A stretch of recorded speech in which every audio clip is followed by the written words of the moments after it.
no forman uniones intermoleculares.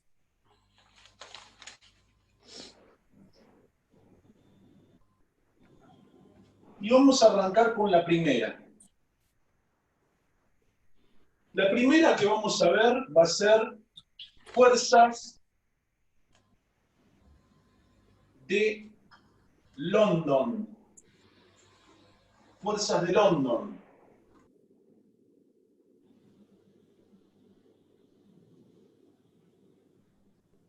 Las fuerzas de London se forman con moléculas no polares. Néstor, creo que hay gente en sala de espera. Bueno, veo. Sí, señor. Agustín.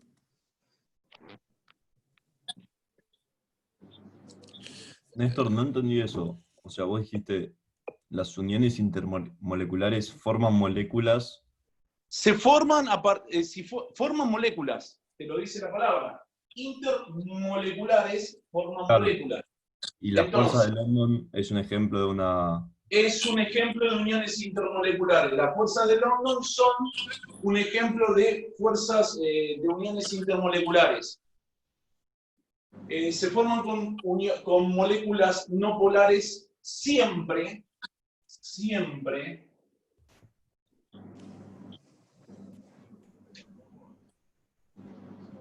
con gases nobles siempre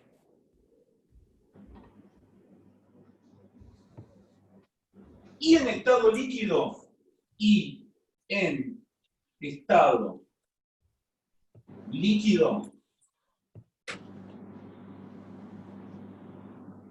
con moléculas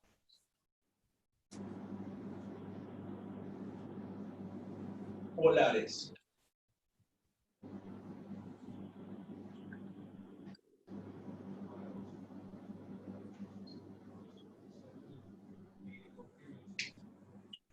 ¿Qué característica tienen? Son muy débiles. Son muy débiles.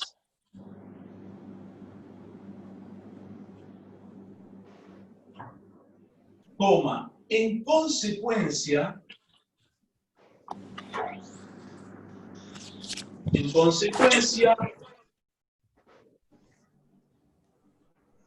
poseen bajo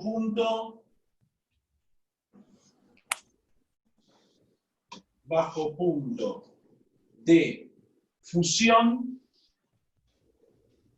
y ebullición.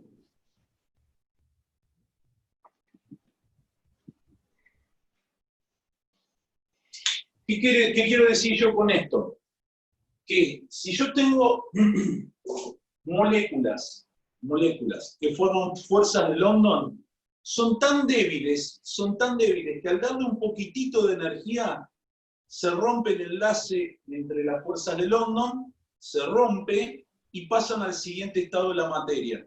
O sea, si están en estado sólido, un poquitito de energía, ¡prac!, se rompe, pasa en estado líquido, un poquitito de energía, ¡prac!, se rompe y pasa en estado gaseoso.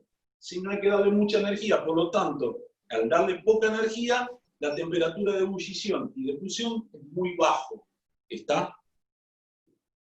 Por ejemplo, supongamos que tenemos dos moléculas de hidrógeno,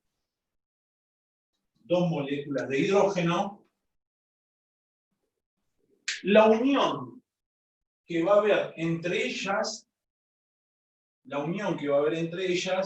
es justamente fuerzas de London.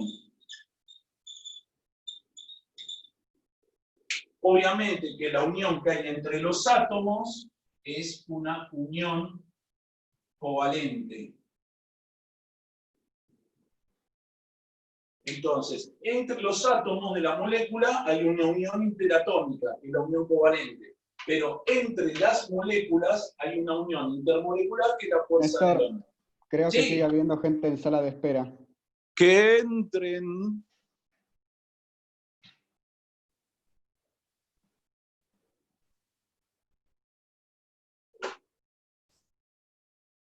Néstor, Ingeniero. Dígame. pregunta. ¿Los átomos de hidrógeno y las moléculas no se unen por puentes de hidrógeno? No. No. Ahora, hoy vas a ver qué diferencia hay. Yo creo que les mandé la clase esta, ya por la grabé a esta clase, si no me equivoco. O si ¿Por el no, Classroom? Sí, creo que sí. No Por sé, el Classroom y no por me la fijé. cosa. ¿Eh? Que no me fijé todavía. Después termina la clase y me Yo fijo. la grabé, no importa, la repito para que la vean en vivo y en directo. La grabé por el Classroom y la grabé por la plataforma, creo que se la mandé. Sí, está subida. Perfecto. No importa, lo vemos de vuelta tranquilo, cosa de que vean y entiendan todo. Néstor, Sí. una pregunta. Cuando hay una en estado líquido y no sé, cuando sube de temperatura y pasa al estado gaseoso, ¿esas fuerzas de London dejan de existir? En el Dejan caso de solo de... No. Sí, dejan de existir. No, en realidad no es que dejan de existir, siguen estando. ¿Para qué voy a terminar de explicar esto? Dale. Y ahí lo vas a entender. El hidrógeno a muy baja temperatura, ¿qué estamos hablando? De menos 272, 273 grados, está en estado sólido. ¿Sí? ¿Qué es lo que ocurre? Vos cuando le das energía, lo que se ocurre es la ruptura de las fuerzas de London. ¿Sí? Se rompen esa estructura. Pero siguen estando porque pasa a estado líquido. O sea, la distancia entre las moléculas se va a hacer más larga, hay mayor distancia, pero la fuerza de London va a seguir existiendo, pero para estado líquido. Porque si no, no puede... A ver, esto puede formar un líquido, y para tener la estructura del líquido tiene que haber uniones químicas.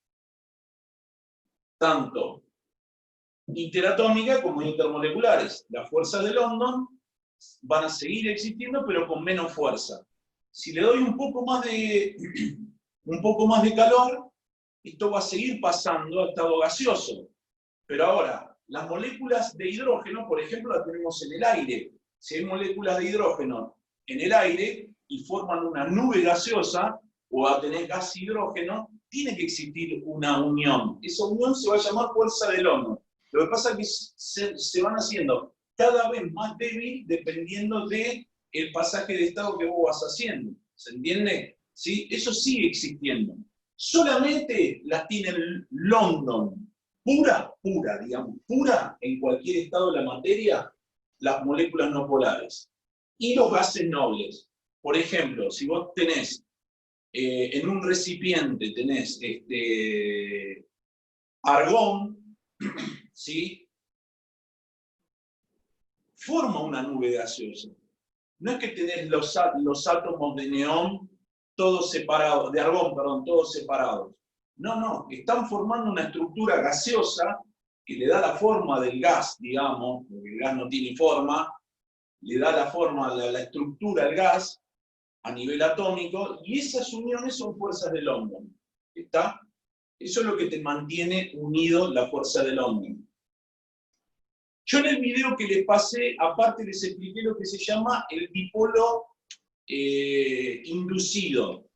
Y hay una imagen ahí que les explica cómo se forma una unión fuerza de London a partir de un dipolo inducido. Péguenle una pispeada, mírenlo, como para entender cómo se va formando un dipolo inducido.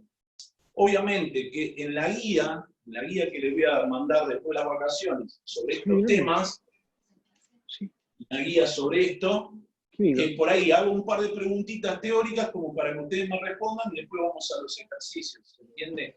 Así que péguenle una mirada al tema de dipolo inducido y van a ver que solamente se da para fuerzas de London. ¿Ok? No sé si respondí tu pregunta. Sí, perfecto.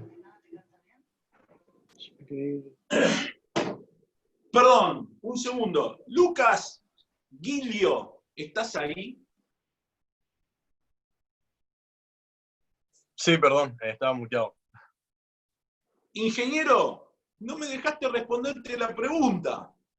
Ah, sí. ¿Qué pasa? No, una cosa de Instagram que había subido que me había interesado.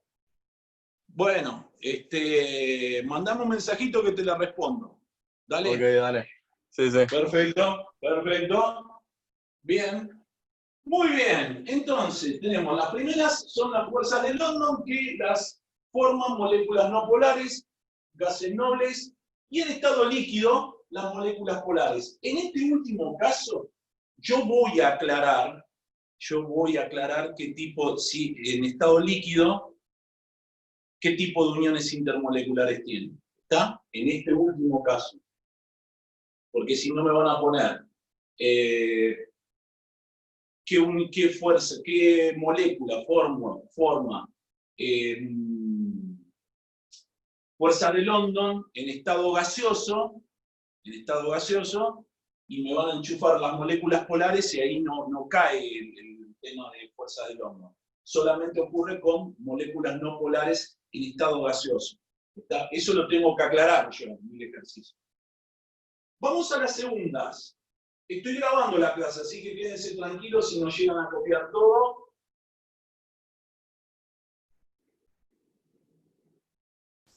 La segunda van a ser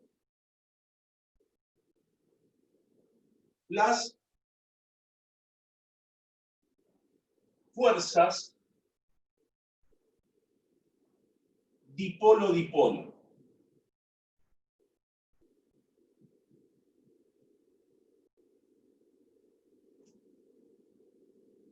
Las fuerzas dipolo-dipolo solo se dan con moléculas polares. Solo se dan con moléculas polares. Son más intensas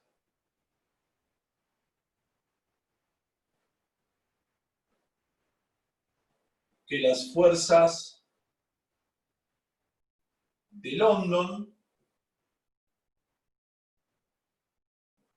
Por lo tanto,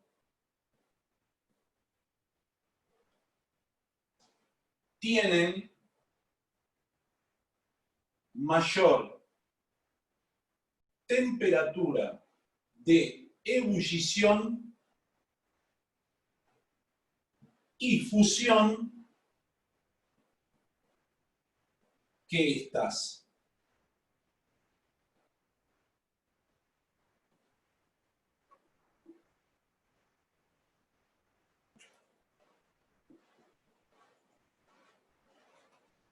Cuando estamos hablando de más intensas, quiere decir que son más fuertes. Más intensas es más fuerte.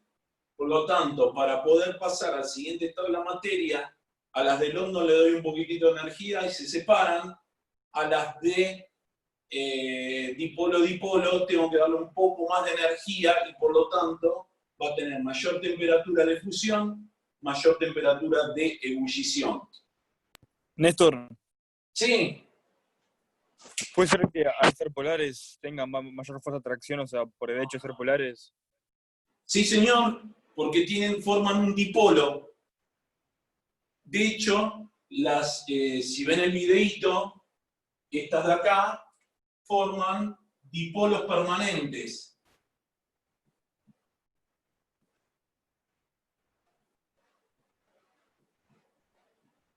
Estas forman dipolos permanentes. ¿Qué te está queriendo decir eso? Que duran más en el tiempo. Durar más en el tiempo que algo Claro, transitorio. Que algo transitorio como las London, quiere decir que son más intensas. ¿Se entiende? El otro día, ahora no me acuerdo porque lo leí por primera vez, miren cómo uno va aprendiendo, ¿no? Las fuerzas dipolo-dipolo a mí me las enseñaron así. Y llamativamente mirando una guía de otro país, una guía de ejercicios de otro país, tenían un nombre. Yo dije, ¿qué carajo es esto? Resulta ser que era el nombre, ¿viste cómo le puse fuerzas de London? Bueno, también las dipolo-dipolo tienen el nombre de un científico. Ahora no me lo acuerdo porque lo vi por primera vez hace cosa de 4 o 5 días atrás. Así que estuve aprendiendo algo que no sabía y nunca me pregunté quién fue el que las descubrió. Yo supuse que eran todas fuerzas descubiertas por una misma persona. No, se nota que las han descubierto distintos tipos de científicos. Ahora no me acuerdo el nombre. Pero bueno, ustedes tienen que saber que se llaman fuerzas dipolo-dipolo. Bueno, se dan solo moléculas polares, son más intensas que la fuerza de London, por lo tanto tienen mayor temperatura de fusión y ebullición que estas. Por ejemplo, tenemos el hidrógeno con el cloro. Acá había una unión covalente simple. Si recordamos un poquitito, esto tiene densidad de carga negativa, esto tiene densidad de carga positiva. Todo esto va a formar una molécula.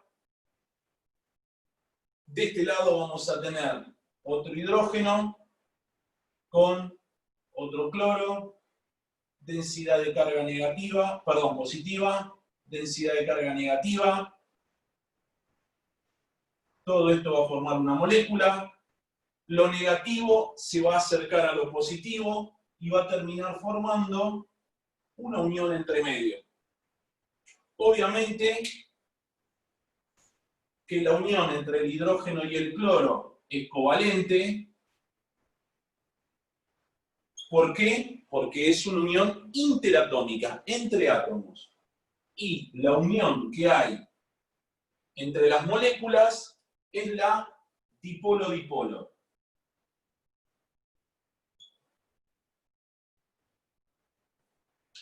Y recuerden que yo un dipolo lo simbolicé de esta manera.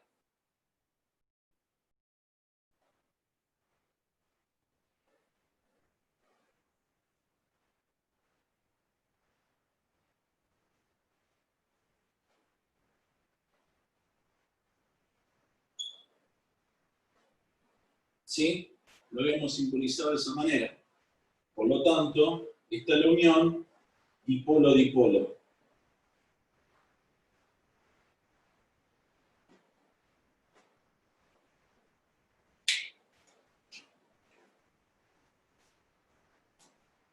Bien, ahí tienen el segundo tipo de unión intermolecular.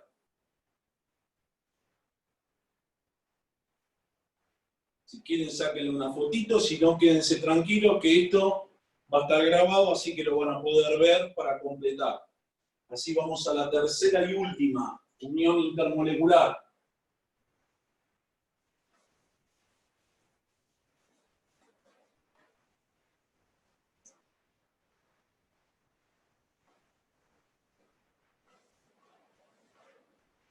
La tercera y última se llaman, por ahí la nombraron, puentes de hidrógeno.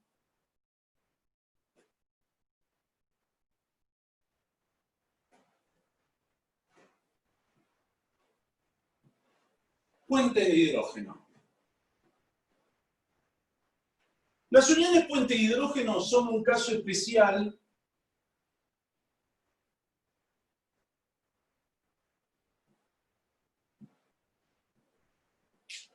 de dipolo-dipolo.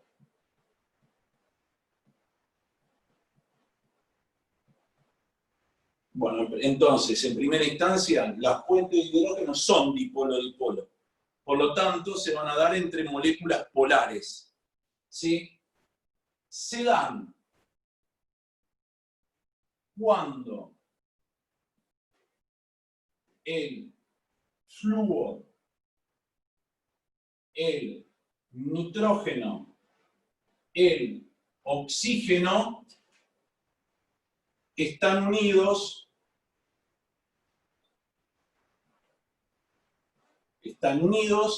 a hidrógeno.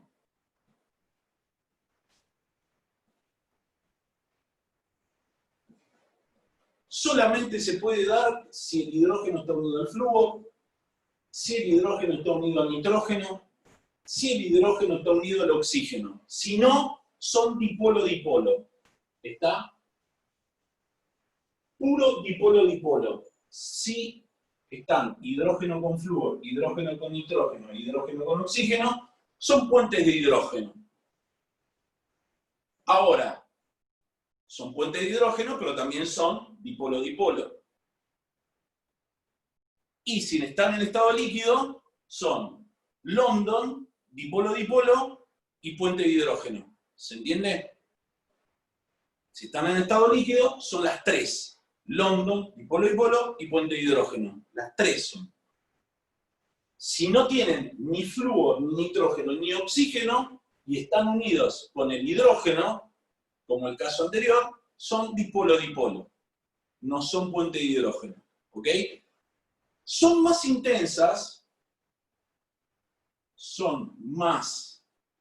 intensas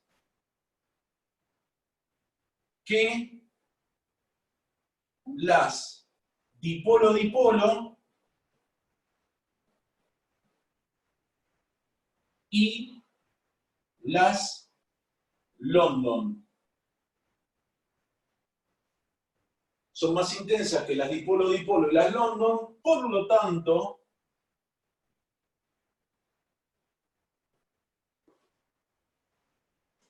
poseen mayor temperatura de ebullición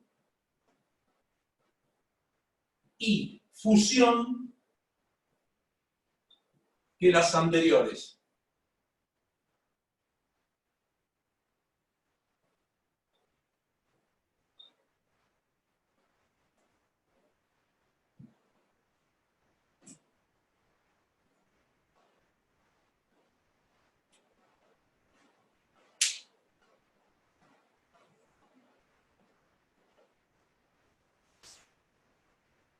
A ver, ¿cómo se descubrieron estas uniones? Por el agua.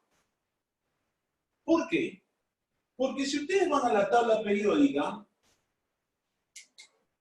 el oxígeno está en el grupo 6A, y van a ver que tienen, en el grupo 6A, tienen el oxígeno y el azufre. Si observamos, el oxígeno y el azufre van a formar con el hidrógeno un compuesto que tiene la misma cantidad de átomos de hidrógeno y la misma cantidad de átomos de oxígeno y azufre. Por ejemplo, agua y ese compuesto que recibe el nombre de ácido sulfídrico, que nosotros ya lo vamos a ver después de las vacaciones, cómo se nombra todo este tipo de compuestos, ¿sí? Ácido sulfídrico. Y lo que le llamó la atención a los científicos es que a temperatura ambiente, 20 grados centígrados, esa es la temperatura ambiente, esto es líquido, y esto es un gas. Si es agua pura, esto no es tóxico, esto es recontratóxico. ¿Sí? Esto es recontratóxico. Entonces se preguntaron, dijeron, ¿qué puede ser? Entonces se dieron cuenta de que si esto era líquido y esto era gaseoso, los dos forman dipolo-dipolo, porque si hacemos la estructura de Lewis de los dos tienen esta estructura, que sería el oxígeno con dos pares de electrones que le sobra, hidrógeno e hidrógeno, y el azufre tiene lo mismo, tiene dos pares de electrones que le sobran, hidrógeno e hidrógeno. Como le sobra dos pares de electrones, o que le sobra un par, las moléculas son polares, eso ya lo vimos anteriormente. ¿Sí? Entonces, dicen, pará, los dos tienen la misma estructura. ¿Qué diferencia habrá? Y bueno, seguramente la unión que formarán entre las moléculas el agua será más intensa que las moléculas que forma el ácido sulfídrico entre ellas, entre ácido sulfídrico y ácido sulfídrico. Por lo tanto, la llamaron puentes de hidrógeno. ¿Está? Y se dieron cuenta de que también ocurre con el nitrógeno y con el flúor, que llamativamente son los tres elementos que tienen la mayor electronegatividad.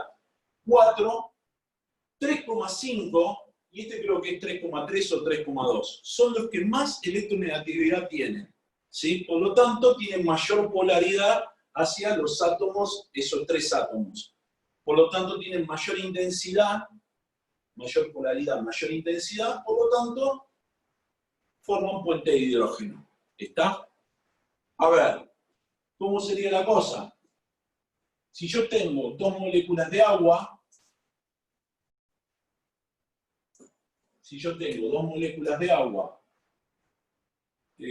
oxígeno, hidrógeno, hidrógeno, un parcito de electrones, otro parcito de electrones. Voy a poner un hidrógeno acá, oxígeno, hidrógeno, un parcito de electrones, otro parcito de electrones. Recordemos que la densidad de carga negativa la voy a tener acá. ¿Por qué? Porque tengo los pares de electrones y acá voy a tener una densidad de carga positiva y acá voy a tener una densidad de carga positiva. Voy a tener una densidad de carga positiva, una densidad de carga positiva, una densidad de carga negativa. ¿Qué va a pasar? Entre esta densidad de carga positiva y esa densidad de carga negativa, se va a formar lo que se llama puente de hidrógeno.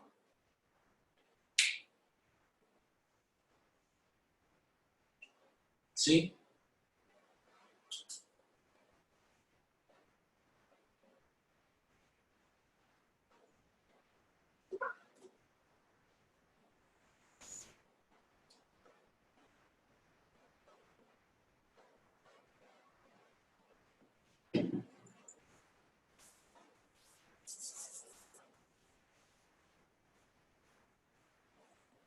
Néstor, pero ¿por qué el oxígeno ese con el hidrógeno de otra molécula? Porque la parte negativa de los dos electrones que están sobrando, que no se unen con nada, forman como si fuera una nube de tipo electrónica alrededor del oxígeno. Encima el oxígeno tiene mayor electronegatividad que los dos hidrógenos, por lo tanto, los electrones de la unión van a estar más cerca del oxígeno. Por lo tanto, forma toda una nube de tipo electrónica, toda una nube electrónica negativa. Y los hidrógenos van a quedar con carga positiva. Y recordá de que si son dipolo-dipolo, son moléculas polares, por lo tanto, vamos a tener, mirá, vamos a tener una carga negativa, una carga positiva, esto es un dipolo, que se va a venir a unir ¿con qué? Con una carga positiva y una carga negativa. Y así sucesivamente vas a tener negativo, positivo, positivo, negativo, y ahí vas armando toda la estructura que tiene el agua. El tema es el siguiente, que yo puedo tener acá arriba otro hidrógeno con oxígeno e hidrógeno, y como hay dos pares de electrones, se me va a venir a unir, este par de electrones va a empezar a tener incidencia sobre el hidrógeno este de acá. ¿Sí? O sea, cada par de electrones va a tener incidencia con un hidrógeno de otra molécula de agua. Y así se va formando toda la estructura del agua. ¿Qué es lo que ocurre? El agua tiene una característica que seguramente ustedes la deben saber, que es, si yo agarro una botella de agua, una botella de vidrio con agua, y la pongo en el freezer, esa botella de vidrio es muy probable que se rompa. ¿Por qué? Porque aumenta el volumen del agua en estado sólido. ¿Sí? Aumenta el volumen.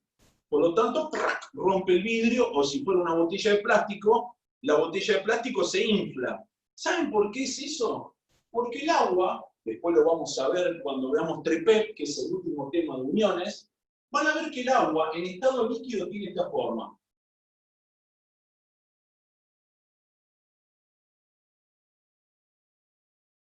¿Sí? Y en estado sólido, ¿cómo va a ser? Estas puntitas se unen formando, yo soy pésimo dibujando, en realidad tendría que formar esto. ¿Cómo era lo que decía? Así.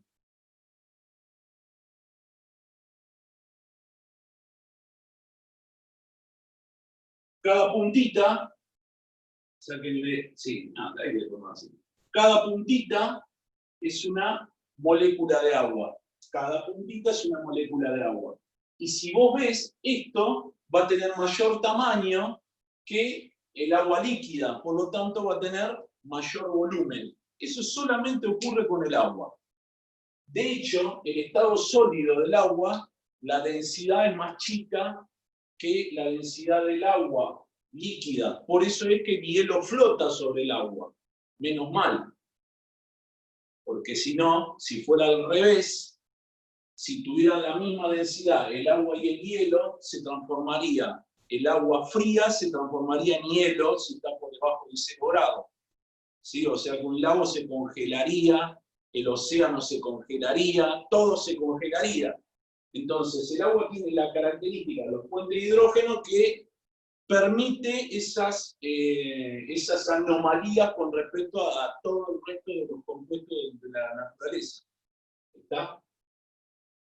En otras atmósferas, miren qué importante que deben ser los puentes de hidrógeno, en otras atmósferas, la atmósfera está dada por amoníaco. Hay planetas que en vez de tener el agua como líquido fundamental, tienen amoníaco. ¿Sí?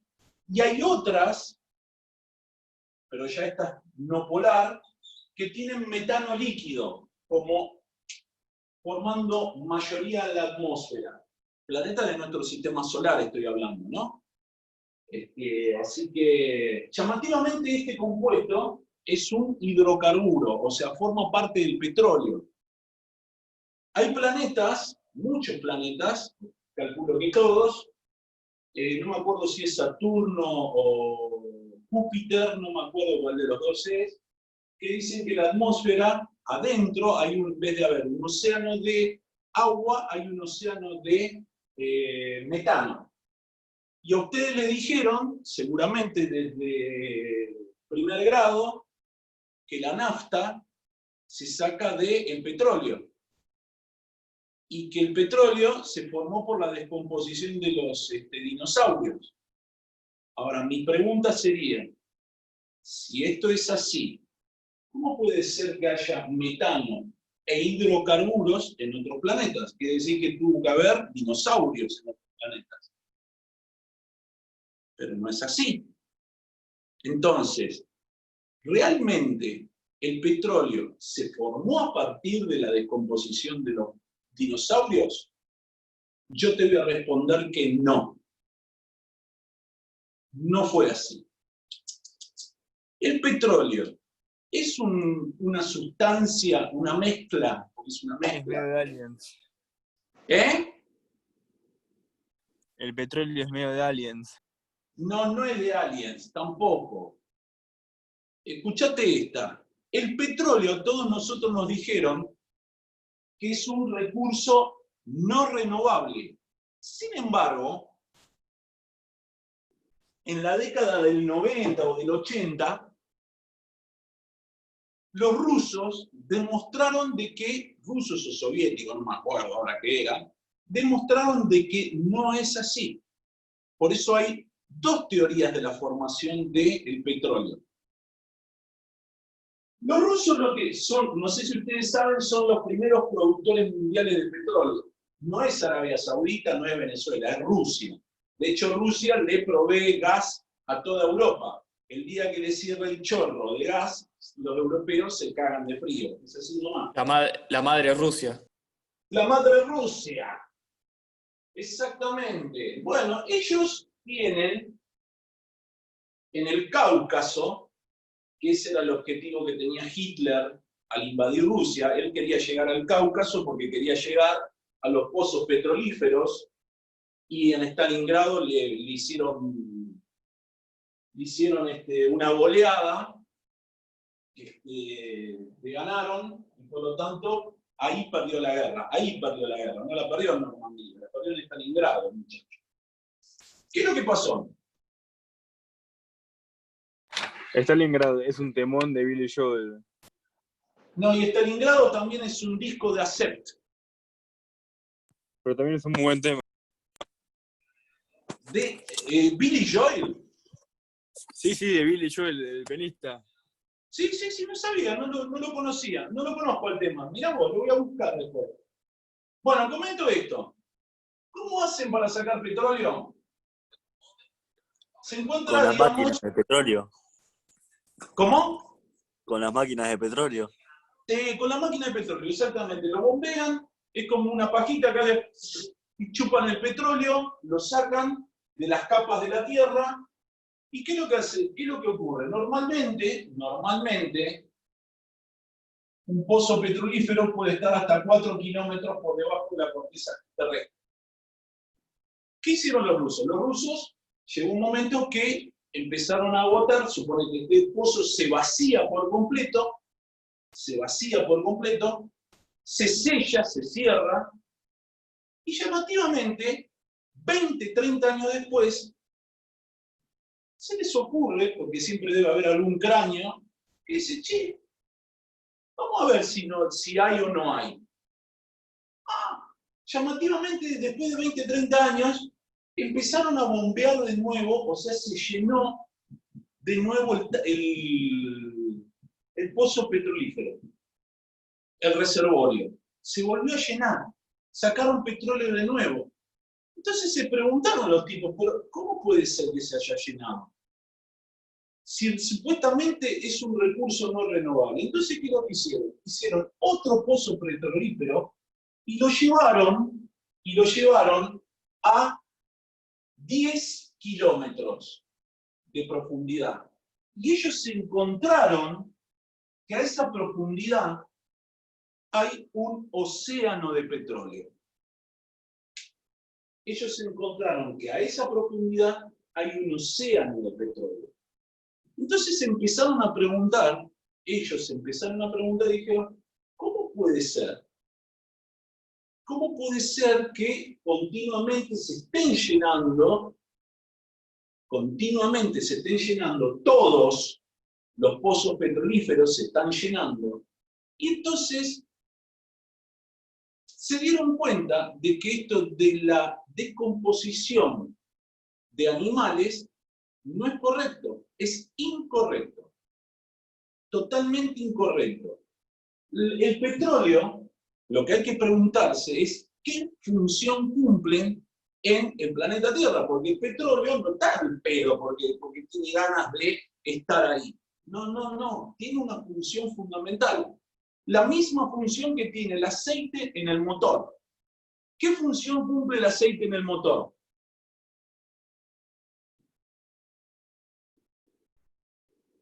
De lubricar, ponele. Lubricar, Y eso exactamente. lubrica Lubrica las piezas de Pero- metal. Néstor, antes el petróleo también se usaba para hacer ropa. También sí, exactamente. Pero yo te estoy hablando de qué función cumple en el planeta. Acabamos de preguntar, me respondieron ahí, me dijeron, para lubricar las piezas del motor, porque si vos no tenés aceite dentro del motor, se te funde, se te calienta todo ese motor y se termina haciendo bolsas, se te traba todo. Entonces vos lubricás las partes y de alguna manera funciona todo el motor adentro, toda la parte metálica. Bueno, el petróleo cumple la misma función en el planeta Tierra. Ustedes saben que el planeta Tierra tiene placas tectónicas.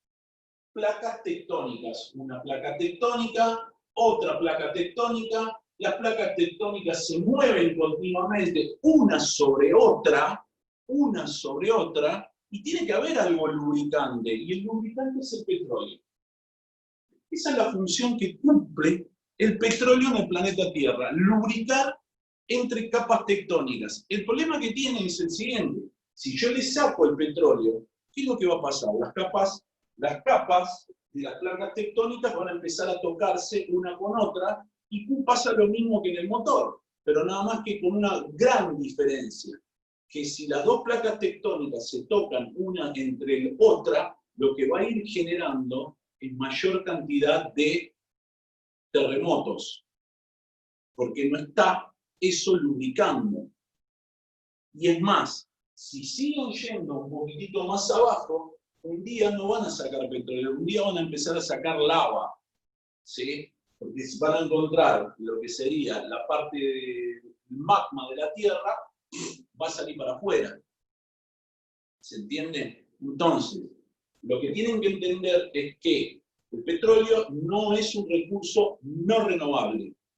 La idea de recurso no renovable la tuvo el señor David Rockefeller, el primer Rockefeller.